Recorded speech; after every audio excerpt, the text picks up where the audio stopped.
নমস্কাৰ এএন টেলিভিছনৰ সমূহ দৰ্শকক গণৰাজ্য দিৱসৰ শুভেচ্ছা জনাই ষ্টুডিঅ'ত মই প্ৰস্তুতি বৰ্ডলৈ প্ৰথমে চাওঁহক কি তথ্যই দখল কৰিছে আজি বাতৰিৰ শিৰোনাম দেশৰ ৰাজধানীত ৭৫ সংখ্যক গণৰাজ্য দিৱসত উপস্থিত ফ্ৰান্সৰ ৰাষ্ট্ৰপতি সমান্তৰালকৈ ডিব্ৰুগড় জিলা প্ৰশাসনৰো গণৰাজ্য দিৱসৰ ব্যাপক আয়োজন ২০২৪ বৰ্ষৰ পদ্মশ্ৰী বঁটা অসমৰ পাৰ্বতী বৰুৱা সৰ্বেশ্বৰ বসুমতাৰী আৰু দুৰ্লভ ভূঞালৈ ডিব্ৰুগড়ৰ এখন দোকানত দেখা পোৱা গ'ল ইতিহাস বৰকা ১২৮ বছৰ পুৰণি গ্ৰেণ্ডফাদাৰ ৱাটছ নামৰ এটা ঘড়ী ডিব্ৰুগড়ত অমৃত আঁচনিৰ কামত ব্যাপক বিসংগতি পাইপ ফুটি পথৰ ওপৰত ওলাল পানী সমগ্ৰ ৰাষ্ট্ৰই আজি ৭৫ সংখ্যক গণৰাজ্য দিৱস পালন কৰিছে নতুন দিল্লীৰ কৰ্তব্য পথত আয়োজিত গণৰাজ্য দিৱস উদযাপনত ৰাষ্ট্ৰক নেতৃত্ব দিলে ৰাষ্ট্ৰপতি দ্ৰৌপদী মুৰ্মুৱে আৰু বিশেষ অতিথি হিচাপে উপস্থিত আছিল ফ্ৰান্সৰ ৰাষ্ট্ৰপতি ইমানুৱেল মাক্ৰন সমগ্ৰ ৰাষ্ট্ৰই আজি ৭৫ সংখ্যক গণৰাজ্য দিৱস পালন কৰিছে ৰাষ্ট্ৰপতি দ্ৰৌপদী মুৰ্মুৱে আজি পুৱা নতুন দিল্লীৰ কৰ্তব্য পথত গণৰাজ্য দিৱস উদযাপনত ৰাষ্ট্ৰক নেতৃত্ব দিয়ে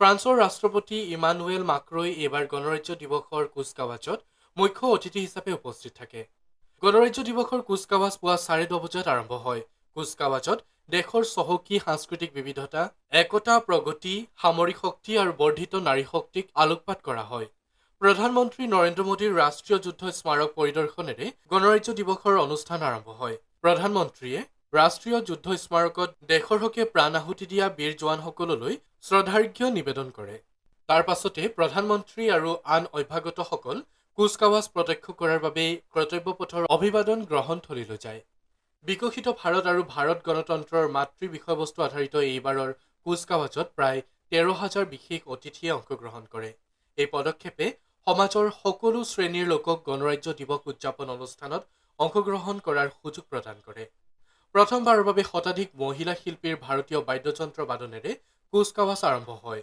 শংখ নাদস্বৰম আৰু নাগাৰাৰ সংগীত ধ্বনিৰে অনুষ্ঠান আৰম্ভ হয় Families by using technology and connecting with every family in the state.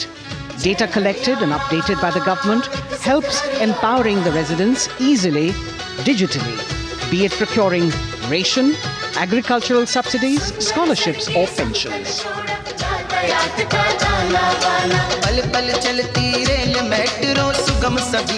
Manipur का ईमा केथिल 500 साल पुराना बाजार दुनिया का एकमात्र बाजार जो महिलाओं द्वारा संचालित है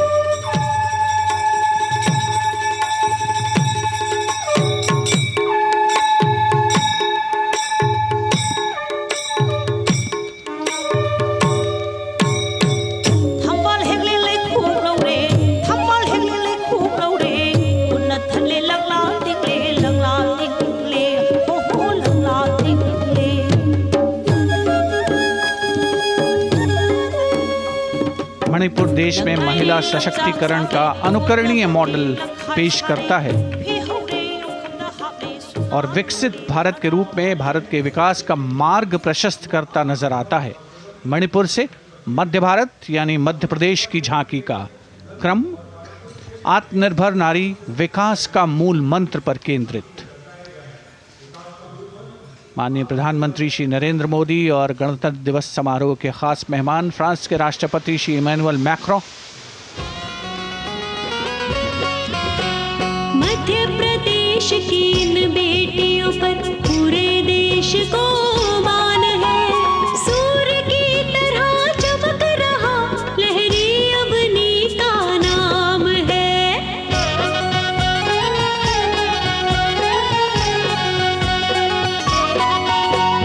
दुर्गा माई की कला ने भारत की शोभा बढ़ाई है चंदेरे के रेशम ने दुनिया में कीर्ति पाई है विकसित सक्षम कमांडेंट सीमानाग अभिवादन फॉर्मेशन में सलामी मंच के सामने से गुजरते हुए शौर्य और संतुलन की मिसाल पेश करते हुए और यह लक्ष्यता फॉर्मेशन सीआरपीएफ की सशस्त्र महिला कार्मिकों का जिसमें रीता बिस्ट कांस्टेबल के साथ 8 महिला कार्मिक शामिल वर्सटैलिटी का प्रदर्शन करते हुए इसके ठीक पीछे सर्वत्र सुरक्षा सीआरपीएफ बीएसएफ और एसएसबी की महिला कार्मिक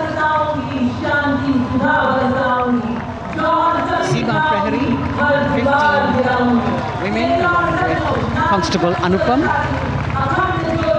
showing how they provide security at the borders. Nari Shakti is the next contingent, Inspector Sahnaz Khatun with 13 others, all deployed in the hinterland of the country. You'll agree that the एक शानदार fly past और उसके लिए आने वाले जितने भी हवाई जहाज हैं वो देश के अलग अलग वायुसेना के एयरबेस से उड़ान भरकर यहाँ पहुँचते हैं और क्रम से उसके बाद कर्तव्य पथ के ऊपर से गुजरते हैं। बेहतरीन समन्वय और नियंत्रण का प्रदर्शन होता है। फ्लाई पास्ट वायुसेना इस समारोह को नई ऊंचाइयों पर ले जाती हुई कुछ ही देर में यहाँ शानदार fly past. And today we are showing you actually aerial shots taken specially to actually make this whole fly past become very real for you. And these are shots taken from Prachand, the first formation, which is in a short while from now will go past the saluting base. And these shots have been specially procured and are presented here so that not only do you get a real, or if you want to say surreal experience of the complete fly past, and to herald the beginning of the second innings, the Prachand formation led होगी by- तंगेल। ये दृश्य कैसा दिखता है, ये formation आपके लिए ख़ास तौर पर इनको रिकॉर्ड किया गया और इस समय आप इन्हें देख सकते हैं। और कुछ ही देर में यहाँ पर हेरिटेज फ्लाइट का डकोटा विमान और 2 डॉनियर विमानों के साथ विग फॉर्मेशन में यहाँ से गुजरेंगे। 1971 के भारत पाक युद्ध में वायुसेना की ट्रांसपोर्ट फ्लीट की शानदार भूमिका को तंगेल एयर ड्रॉप से याद करते हुए इस फॉर्मेशन का नाम रखा गया है। विंग कमांडर AK सिंह और विंग कमांडर HD गाला डकोटा विमान को उड़ा रहे हैं। तंगेल 2 जो डॉनियर विमान है उसकी कमान विंग कमांडर शुभम मिश्रा के हाथों में, उनके साथ फ्लाइट लेफ्टिनेंट साई श्रद्धा, और जो दूसरा डॉनियर विमान होगा उसमें squadron leader Nikita Malhotra. Ki Jai resounding in the atmosphere. News Desk Report, AN Television. খনিকৰ ৰাজহুৱা খেলপথাৰত অনুষ্ঠিত জিলা প্ৰশাসনৰ ৭৫ সংখ্যক গণৰাজ্য দিৱসত মুখ্য অতিথি হিচাপে উপস্থিত থাকে ৰাজ্য চৰকাৰৰ পঞ্চায়ত আৰু গ্ৰামোন্নয়ন বিভাগৰ মন্ত্ৰী তথা ডিব্ৰুগড় জিলাৰ অভিভাৱক মন্ত্ৰী ৰঞ্জিত কুমাৰ দাস। ডিব্ৰুগড়ত অভিভাৱক মন্ত্ৰী ৰঞ্জিত দাসে ৭৫ সংখ্যক গণৰাজ্য দিৱসৰ কেন্দ্ৰীয় কাৰ্যসূচীৰ পতাকা উত্তোলন কৰে। খনিকৰ ৰাজহুৱা খেলপথাৰত অনুষ্ঠিত জিলা প্ৰশাসনৰ ৭৫ সংখ্যক গণৰাজ্য দিৱসত মুখ্য অতিথি হিচাপে উপস্থিত থাকি ৰাজ্য চৰকাৰৰ পঞ্চায়ত আৰু গ্ৰাম উন্নয়ন বিভাগৰ মন্ত্ৰী তথা ডিব্ৰুগড় জিলাৰ অভিভাৱক মন্ত্ৰী ৰঞ্জিত কুমাৰ দাসে প্ৰথমে শ্বহীদ তৰ্পণ কৰাৰ পাছতে দেশৰ ৰাষ্ট্ৰীয় পতাকা উত্তোলন কৰি সামৰিক বাহিনীৰ অভিবাদন গ্ৰহণ কৰে।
কাৰ্যসূচীত তেওঁ ভাষণ প্ৰদান কৰি কেন্দ্ৰীয় আৰু ৰাজ্য চৰকাৰে ৰূপায়ণ কৰা অভিলাষী আঁচনিসমূহৰ বিষয়ে বক্তব্য প্ৰদান কৰে। মুখ্যমন্ত্ৰী ডক্টৰ হিমন্ত বিশ্ব শৰ্মাৰ নেতৃত্বত অসমখন বিকাশৰ দিশে আগবাঢ়িছে বুলি মন্তব্য কৰে। অনুষ্ঠানত বিধায়ক প্ৰশান্ত ফুকন, অসম পৰ্যটন উন্নয়ন নিগমৰ অধ্যক্ষ ঋতুপৰ্ণ বৰুৱা, জিলা আয়ুক্ত বিক্ৰম কৈৰী, আৰক্ষী অধীক্ষক শ্বেতাং মিশ্ৰ, ডিব্ৰুগড় নগৰ উন্নয়ন প্ৰাধিকৰণৰ অধ্যক্ষ অসীম হাজৰিকা আদিকে ধৰি প্ৰশাসনিক বিষয়া, আৰক্ষীৰ শীৰ্ষ বিষয়াসকল উপস্থিত থাকে। ইয়াৰ পাছতে চৰকাৰী বিভিন্ন বিভাগৰ প্ৰতীকী পথসমূহ প্ৰদৰ্শন কৰা হয়।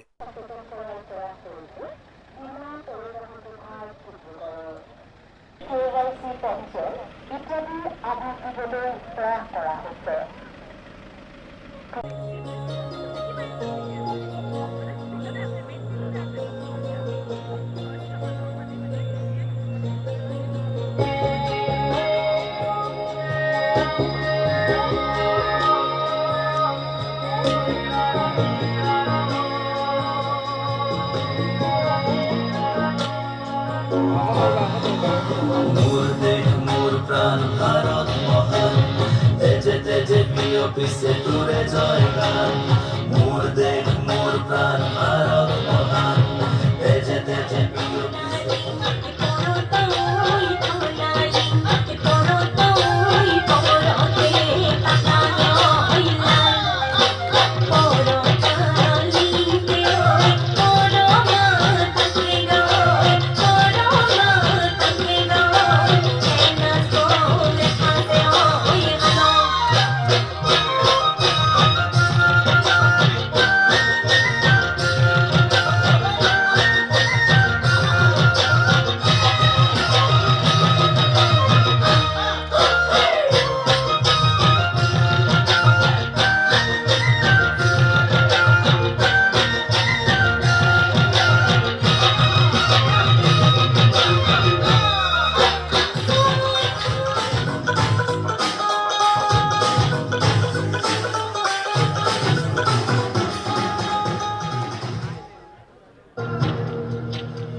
ডিব্ৰুগড়ৰ পৰা সুবোধ পাছোৱানৰ সহযোগত জয় ইছলামৰ ৰিপৰ্ট AN টেলিভিছন।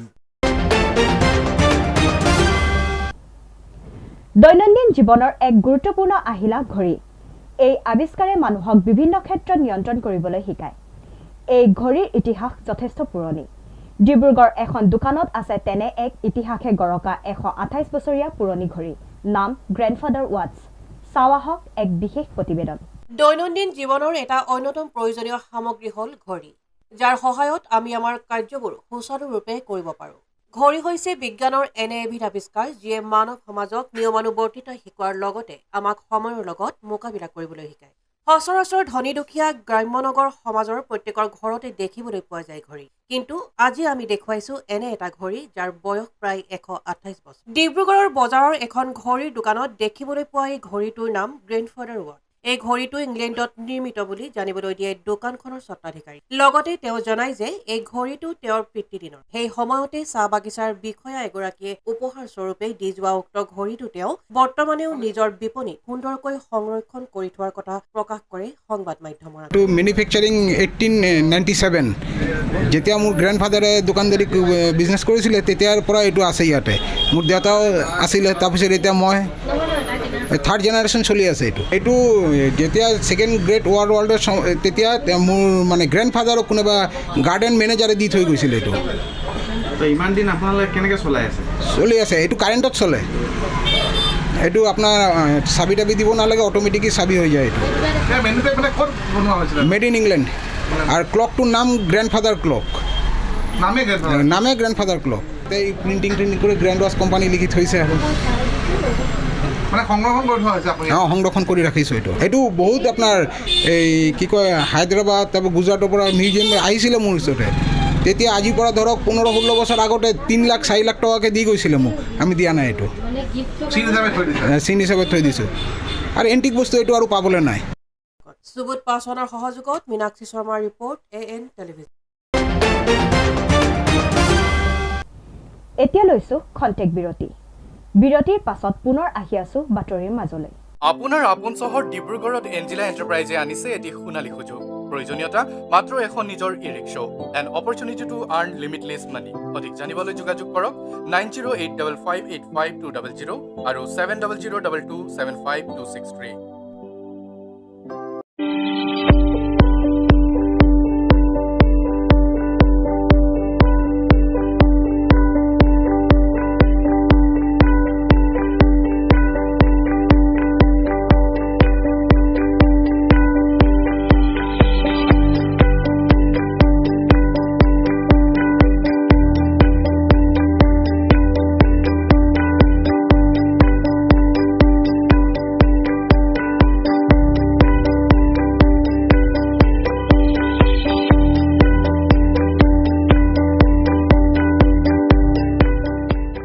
পুনৰ আহিছোঁ বাতৰিৰ মাজলৈ। আজি ৭৫ সংখ্যক গণৰাজ্য দিৱস উপলক্ষে ডিব্ৰুগড়ৰ ভাৰতীয় ডাক বিভাগৰ কাৰ্যালয়তো শ্বহীদসকলক স্মৰণ কৰি উত্তোলন কৰা হয় ৰাষ্ট্ৰীয় পতাকা। আজি ৭৫ সংখ্যক গণৰাজ্য দিৱস। গণৰাজ্য দিৱস উপলক্ষে ডিব্ৰুগড়ৰ বিভিন্ন চৰকাৰী বেচৰকাৰী কাৰ্যালয়ৰ লগতে পোষ্টমাষ্টাৰ জেনেৰেল অৰ্থাৎ ভাৰতীয় ডাক বিভাগৰ ডিব্ৰুগড় আঞ্চলিক কাৰ্যালয়তো উত্তোলন কৰা হৈছে ৰাষ্ট্ৰীয় পতাকা।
স্বাধীন ৰাষ্ট্ৰীয় প্ৰতিষ্ঠিত কৰি দেশৰ বলিদান দিয়া শ্বহীদসকলক সোঁৱৰাৰ লগতে বিগত বছৰৰ দৰে আগন্তুক বছৰবোৰতো গণৰাজ্য দিৱসৰ বিশেষ আয়োজন কৰিব বুলি সংবাদ মাধ্যমৰ আগত প্ৰকাশ কৰে ভাৰতীয় ডাক বিভাগ ডিব্ৰুগড় আঞ্চলিক কাৰ্যালয়ৰ কৰ্মকৰ্তাই। আমি সমূহ দেশবাসী তথা অসমবাসীক ৭৫তম গণৰাজ্য দিৱসৰ উপলক্ষে আমি অশেষ ধন্যবাদ জনাইছোঁ, শুভেচ্ছা জনাইছোঁ। আজি পোষ্টেল ৰিজনেল অফিচৰ এই প্ৰাংগণত আমি গোটেই আমাৰ বিষয়া কৰ্মচাৰী আমি একত্ৰিত হৈছোঁ। আমি এই মুহূৰ্তত সোঁৱৰিছোঁ সেই দেশৰ শ্বহীদসকল, যিসকলৰ বলিদানৰ ফলত আমি এখন স্বাধীন ৰাষ্ট্ৰৰ নাগৰিক হিচাপে আমি প্ৰতিষ্ঠিত হ'লোঁ। সেইখন সংবিধানক সোঁৱৰিছোঁ, যিখন সংবিধানৰ যোগেদি আমি আমাৰ সাৰ্বভৌমত্ব প্ৰতিষ্ঠা কৰিব পাৰিছোঁ। গতিকে সংবিধান প্ৰণেতাক আমি ধন্যবাদ জনাইছোঁ আৰু আগন্তুক দিনবোৰত এই ৰিজনেল অফিচৰ প্ৰাংগণত আমি আৰু সুন্দৰভাৱে এই অনুষ্ঠান আয়োজন কৰিব পাৰিম বুলি মই আশা ৰাখিছোঁ। ये देश संविधान से चलता है और हम सब इस देश के वासी अच्छे से इसका पालन करें, यही है उम्मीद। आज 26 जनवरी के दिन पे देशभक्ति के लिए क्या शुभेच्छा देंगे आप? देशभक्ति के लिए यही है कि हम सब एक साथ मिलकर रहें, इस देश में सब एक दूसरे से प्यार करें और एक साथ रहें। সুবুত পাছনৰ সহযোগত আইনুল আহমেদৰ ৰিপৰ্ট AN টেলিভিছন। ঘোষণা কৰা হ'ল 2024 বৰ্ষৰ পদ্ম সন্মান। এইবাৰ চৰকাৰে ঘোষণা কৰা অসমৰ পাৰ্বতী বৰুৱা, সৰ্বেশ্বৰ বসুমতাৰী আৰু দ্ৰোণ ভূঞালৈ আগবঢ়োৱা হ'ব পদ্মশ্ৰী বঁটা। চৰকাৰে ঘোষণা কৰিলে 2024 বৰ্ষৰ পদ্ম সন্মানসমূহ। ইয়াৰ ভিতৰত 5 গৰাকী পদ্ম বিভূষণ, 17 গৰাকী পদ্মভূষণ আৰু 110 গৰাকী পদ্মশ্ৰী সন্মান প্ৰাপকৰ নাম আছে। পদ্ম সন্মান লাভ কৰাসকলৰ ভিতৰত 30 গৰাকী মহিলা আছে। তালিকাত বিদেশী প্ৰৱাসী ভাৰতীয়, বিদেশত বাস কৰা ভাৰতীয় নাগৰিক শাখাৰ 8 গৰাকী ব্যক্তি আছে। 9 গৰাকী লোকক মৰণোত্তৰভাৱে এই সন্মানেৰে বিভূষিত কৰা হৈছে। প্ৰাক্তন উপ ৰাষ্ট্ৰপতি ভেংকায়া নাইডু আৰু অভিনেতা চিৰঞ্জীৱক পদ্মবিভূষণ সন্মানেৰে সন্মানিত কৰা হৈছে। সমাজকৰ্মী বিন্দেশ্বৰ পাঠকক মৰণোত্তৰভাৱে পদ্মবিভূষণ সন্মানেৰে সন্মানিত কৰা হৈছে। দেশৰ সৰ্বোচ্চ অসামৰিক সন্মান পদ্ম সন্মানসমূহ পদ্মবিভূষণ, পদ্মভূষণ আৰু পদ্মশ্ৰী এই 3টা শাখাত প্ৰদান কৰা হয়। কলা, সামাজিক কাম, ৰাজহুৱা ক্ষেত্ৰ, বিজ্ঞান আৰু অভিযান্ত্ৰিক বিদ্যা, বাণিজ্য আৰু উদ্যোগ, চিকিৎসা, সাহিত্য আৰু শিক্ষাৰ ক্ষেত্ৰত আগবঢ়োৱা অভূতপূৰ্ব বৰঙণিৰ বাবে এই সন্মান প্ৰদান কৰা হয়। প্ৰতি বছৰে গণৰাজ্য দিৱস উপলক্ষে পদ্ম সন্মানসমূহ ঘোষণা কৰা হয়। অসমৰ পাৰ্বতী বৰুৱা, সৰ্বেশ্বৰ বসুমতাৰী আৰু দ্ৰোণ ভূঞালৈ পদ্মশ্ৰী সন্মান আগবঢ়োৱা হৈছে। ভাৰতৰ প্ৰথমগৰাকী মহিলা মাউথ হিচাপে বিখ্যাত পাৰ্বতী বৰুৱাক সামাজিক কৰ্ম, সৰ্বেশ্বৰ বসুমতাৰী কৃষি আৰু দ্ৰোণ ভূঞাক কলা সংস্কৃতিলৈ আগবঢ়োৱা অভূতপূৰ্ব অৱদানৰ বাবে এই সন্মানেৰে বিভূষিত কৰা হৈছে। News desk report AN television. ডিব্ৰুগড়ত অসম জাতীয় পৰিষদৰ ডিব্ৰুগড় জিলা সমিতিৰ উদ্যোগত উদযাপন কৰা হ'ল দেশৰ গৌৰৱোজ্জ্বল 75তম গণৰাজ্য দিৱস। ডিব্ৰুগড় সমষ্টি সমিতিৰ সহযোগত আয়োজন কৰা এই বৰ্ণাঢ্য কাৰ্যসূচীত উপস্থিত হৈ ৰাষ্ট্ৰীয় পতাকা উত্তোলন কৰিলে দলৰ সভাপতি লুৰিণজ্যোতি গগৈয়ে। ৭৫ সংখ্যক গণতন্ত্ৰ দিৱস উপলক্ষে আজি অসম জাতীয় পৰিষদৰ ডিব্ৰুগড় জিলা সমিতিৰ উদ্যোগত আৰু ডিব্ৰুগড় সমষ্টি সমিতিৰ সহযোগত বৰ্ণাঢ্য কাৰ্যসূচীৰে ডিব্ৰুগড় চহৰত গাৰ্ড কোৱাৰ্টাৰস্থিত কাৰ্যালয়ত আয়োজন কৰা হয় দেশৰ গৌৰৱোজ্জ্বল ৭৫ সংখ্যক গণৰাজ্য দিৱস। উক্ত অনুষ্ঠানত অসম জাতীয় পৰিষদৰ সভাপতি লুৰিণজ্যোতি গগৈয়ে ৰাষ্ট্ৰীয় পতাকা উত্তোলন কৰি কাৰ্যসূচীৰ শুভাৰম্ভ কৰে। অনুষ্ঠানৰ আৰম্ভণিতে এটি সমবেত সংগীতেৰে সুন্দৰ পৰিৱেশ গঢ়ি তোলে দলৰ সদস্যসকলে। भाग्य विधाता पंजाब सिंध गुजरात मराठा द्राविड़ उत्कल बंगा विंध्य हिमाचल यमुना गंगा उच्चल जलधि तरंगा तव शुभ नामे जागे तव शुभ आशीष मांगे गाहे तव जय गाथा जन गण मंगलदायक जय हे भारत भाग्य विधाता जय हे जय हे। উক্ত অনুষ্ঠানত আমন্ত্ৰণ কৰি অনা নতুন প্ৰজন্মৰ শিক্ষাৰ্থীসকলৰ দ্বাৰা পৰিৱেশিত নৃত্য আৰু গীতে সকলোকে আপ্লুত কৰে। অনুষ্ঠানত বিশেষভাৱে বক্তব্য প্ৰদান কৰে অসম জাতীয় পৰিষদৰ সভাপতি লুৰিণজ্যোতি গগৈয়ে। সভাত উপস্থিত থাকে দলৰ উপসভাপতিদ্বয় ক্ৰমে অনুপ ফুকন, ডক্টৰ দিলীপ ভূঞা, কেন্দ্ৰীয় কাৰ্যনিৰ্বাহক শুভাকৰণ গোহাঁই, জিলাৰ সভাপতি পৰাগজ্যোতি বৰুৱা, যুটীয়া সম্পাদক মানিক গগৈ প্ৰমুখ্যে জিলা সমিতিৰ বিষয়ববীয়া তথা মহিলা শক্তি আৰু যুৱ শক্তিৰ বিষয়ববীয়াসকল উপস্থিত থাকে। দেশৰ ৭৫তম গণতন্ত্ৰ দিৱস এই শুভ ক্ষণত আমি সমগ্ৰ দেশবাসী ৰাইজক তথা অসমবাসী ৰাইজক গণতন্ত্ৰ দিৱসৰ আন্তৰিক শুভেচ্ছা জ্ঞাপন কৰিছোঁ। ভাৰতবৰ্ষৰ স্বাধীনতা আন্দোলনৰ যিসকল মহান সেনানী আছে সকলোলৈকে শ্ৰদ্ধা জনাইছোঁ। স্বাধীনতা সংগ্ৰামৰ শ্বহীদসকলৰ প্ৰতি শ্ৰদ্ধা নিবেদন কৰিছোঁ। আজি গণতন্ত্ৰ দিৱসৰ এই শুভ ক্ষণত আমি বিশেষকৈ আমাৰ মহামানৱ মহাত্মা গান্ধী, যাৰ নেতৃত্বত অহিংসভাৱে এই স্বাধীনতা সংগ্ৰাম হৈছিল, তাৰ লগে লগে বহুজনৰ এই সংগ্ৰামত সকলোৰে ত্যাগ আছে, আত্মবলিদান আছে। নেতাজী সুভাষ চন্দ্ৰ বসু, ভীমৰাও আম্বেদকাৰ, সকলোৰে ভগত সিং, সকলোৱে নিজা নিজা চিন্তা আদৰ্শেৰে কোনোবাই অহিংস গণতান্ত্ৰিক গণ আন্দোলনত জঁপিয়াই পৰিছিল, কোনোবাই অকণমান চৰমপন্থা অৱলম্বন কৰিছিল। সকলো সেনানীয়ে ভাৰতবৰ্ষৰ স্বাধীনতাৰ কাৰণে তেওঁলোকে জীৱনৰ সৰ্বোচ্চ ত্যাগ কৰিছিল আৰু পৃথিৱীৰ এক ঐতিহাসিক গণ আন্দোলনৰ সূচনা কৰিছিল আৰু আমিও সেইকাৰণে আজি আমি ভাৰতবাসী গৌৰৱান্বিত, আমি অসমবাসী গৌৰৱান্বিত। আজি দেশ এখন অতি শক্তিশালী পৰিপক্ক পৃথিৱীৰ ভিতৰতে আদৰ্শ গণতন্ত্ৰত পৰিণত হৈছে, যিখন ভাৰতবৰ্ষৰ গণতান্ত্ৰিক প্ৰমূল্য, ঐতিহ্য,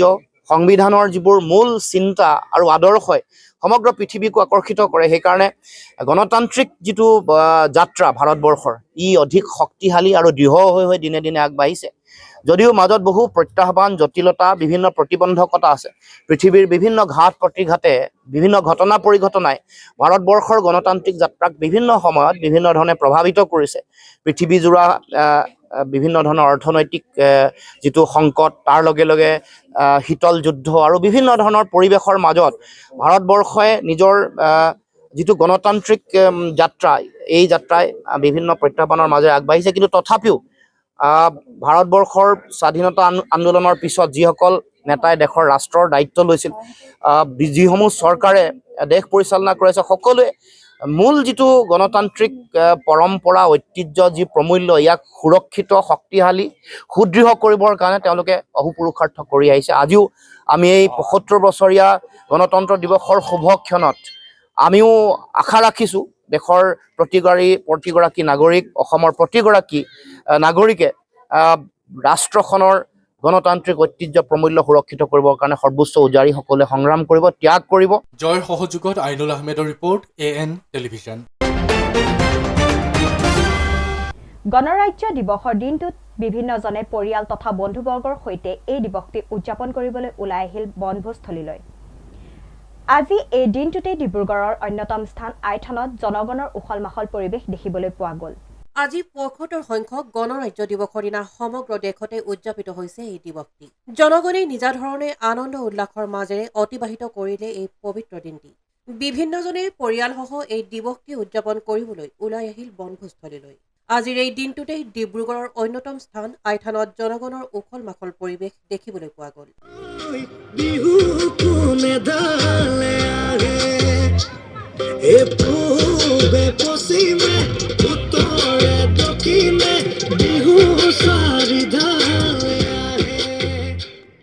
পৰিয়াল তথা বন্ধু বান্ধৱ সকলো একত্ৰিত হৈ বনভোজ খাবলৈ ওলাই আহিল আইথানলৈ। প্ৰথমতে আজি চবৰ কাৰণে মই গোটেই আমাৰ ডিব্ৰুগড়বাসীক হেপী ৰিপাব্লিক ডে বুলি মানে জনালোঁ। আজি আমাৰ মানে আইথানত ইমান মানুহ দেখি মোৰো বহুত ভাল লাগিছে আৰু ইয়াত মানে ডিব্ৰুগড়ৰ সকলো মানুহকে মানে আহিবলৈ কম। ইয়াৰ ৰাস্তা পদূলি আজিকালি বহুত ভাল হ'ল আৰু ধুনীয়া পৰিৱেশ, এটা ভাল পৰিৱেশ হেৰি হৈছে। পৰিবাৰ লৈ আহিছোঁ। ২৬ জানুৱাৰীৰ কাৰণে আমি গোটেই মানে ঘৰৰ পৰিয়ালে মিলি আজি ভোজ খাব আহিলোঁ, বিৰাট ভাল লাগিছে। ২৬ জানুৱাৰী বহুত ভাল লাগিছে, ৰাইজ ইমান ধুনীয়াকৈ গোট খাইছে। আমি আহিছোঁ মন্দিৰত সেৱা কৰিলোঁ, তাৰপিছত ৰাইজক দেখিলোঁ, বহুত আনন্দ পাইছোঁ। ২৬ জানুৱাৰীটো সদায় যাতে এনেকৈ হাঁহি ফূৰ্তিৰে কৰি যাওক। এতিয়াতো ভাতটো বনাই আছোঁ আৰু বাকী খাচী মাংস বনালোঁ অলপ, আৰু পিটিকাৰ কাৰণে বেঙেনা ৰেডি কৰি আছোঁ। এইখিনি অকণমান আপোনালোকে কেমেৰাটো দেখিলে গম পাব কেনেকুৱা ধুনীয়া হৈছে। বেঙেনা পিটিকা আমাৰ মানে গ্ৰুপৰ কাৰণে পূৰা প্ৰিয় হয়। আমি যেতিয়া আহোঁ তেতিয়া অকলে বেঙেনা পিটিকা মানে প্ৰায় খাওঁৱেই আমি। আৰু এই জেগাটো, এইটো প্লেচটো, জেগাটো কি জেগা? আইথানত কেনেকুৱা লাগিছে? ভালে লাগিছে। সুবোধ পাছৱানৰ সহযোগত জয় ইছলামৰ ৰিপৰ্ট, AN টেলিভিছন। এতিয়া লৈছোঁ খন্তেক বিৰতি।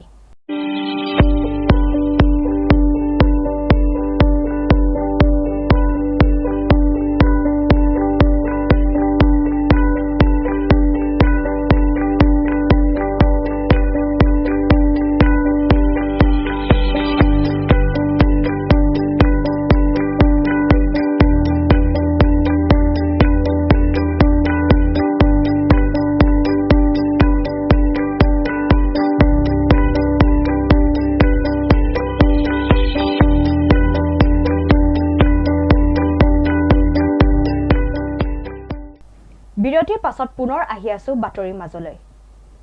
ডিব্ৰুগড়ত জলজীৱন অমৃত আঁচনিৰ কামত বিসংগতি। চহৰখনৰ মিৰ্জাবাগ অঞ্চলত কাম সম্পূৰ্ণ নহওঁতেই পাইপ ফাটি পথৰ পৰা ওলাল পানী। ঘৰ ঘৰ নল ঘৰ ঘৰ জল আঁচনিত বিসংগতি, পাইপ ফাটি পথৰ ওপৰত ওলাল পানী। ডিব্ৰুগড় চহৰৰ মিৰ্জাবাগ অঞ্চলত এই ঘটনা।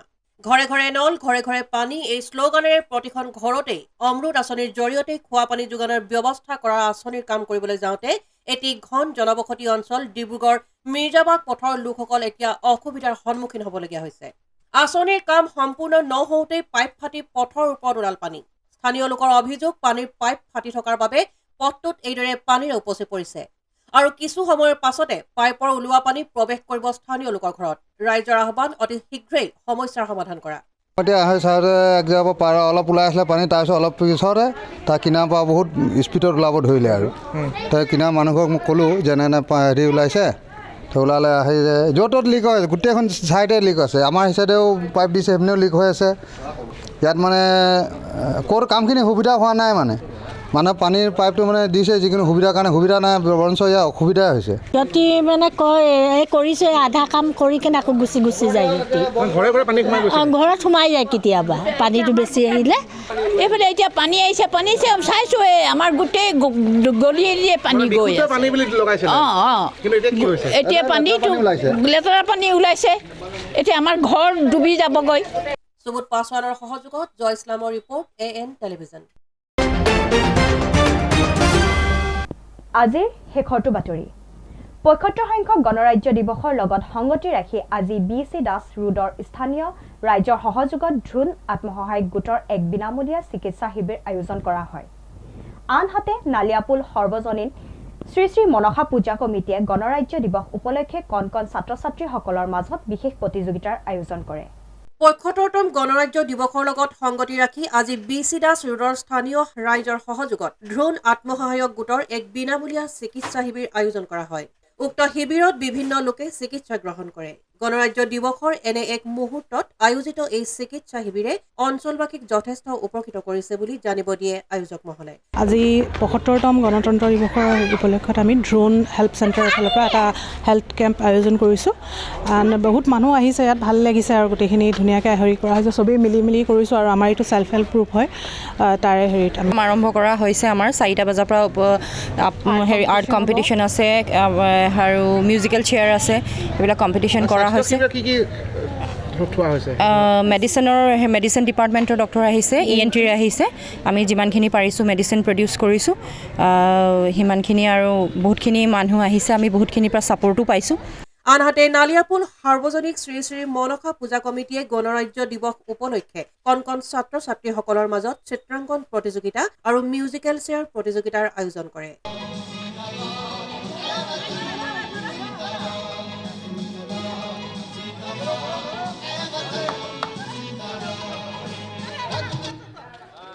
প্ৰতি বছৰৰ দৰে আমি এই বছৰতো কিছু কাৰ্যসূচী হাতত লৈছোঁ গণতন্ত্ৰ দিৱস উপলক্ষে বিশেষকৈ 75 ইয়াৰ্ছ ৰিপাব্লিক ডেত আজি প্ৰথম আমাৰ ৰাতিপুৱা 7:30 বজাত ফ্লেগ হোষ্টিং হৈ গ'ল ইয়াৰ পৰৱৰ্তী মুহূৰ্তত আমি ড্ৰয়িং কম্পিটিশ্যন থৈছিলোঁ ধুনীয়াকৈ সেইটো কমপ্লিট কৰিলোঁ ইয়াৰ পাছত আমাৰ হ'ল মেমৰি টেষ্ট গেম তাৰপাছত আমাৰ আছে মেথ ছলভিং গেম তেনেকৈ আৰু কেইবাটাও আছে যেনেকৈ লাষ্টত আমাৰ আছে ফেঞ্চি ড্ৰেছ কম্পিটিশ্যন তো তাৰ একদম শেষত গৈ কিনে আমাৰ প্ৰাইজ ডিষ্ট্ৰিবিউশ্যন তো গতিকে আমি সমূহ ইয়াত ৰাইজ আমাৰ কমিটিৰ মানুহ হওক বা অঞ্চলত যিমান মহিলা আছে সকলোৱে ওলাই আহি কিনে ইমান সহযোগিতা আগবঢ়াইছে আমাক আৰু ধুনীয়াকৈ প্ৰগ্ৰামটো আমি শেষ কৰিম বুলি আশা ৰাখিছোঁ আৰু লগতে সকলো ডিব্ৰুগড়বাসী ভাৰতবাসী ৰাইজক আমি আমাৰ ফালৰ পৰা আজি গণতন্ত্ৰ দিৱস উপলক্ষে শুভেচ্ছা জনাইছোঁ সুবোধ পাছৱানৰ সহযোগত জয় ইছলামৰ ৰিপৰ্ট AN টেলিভিজন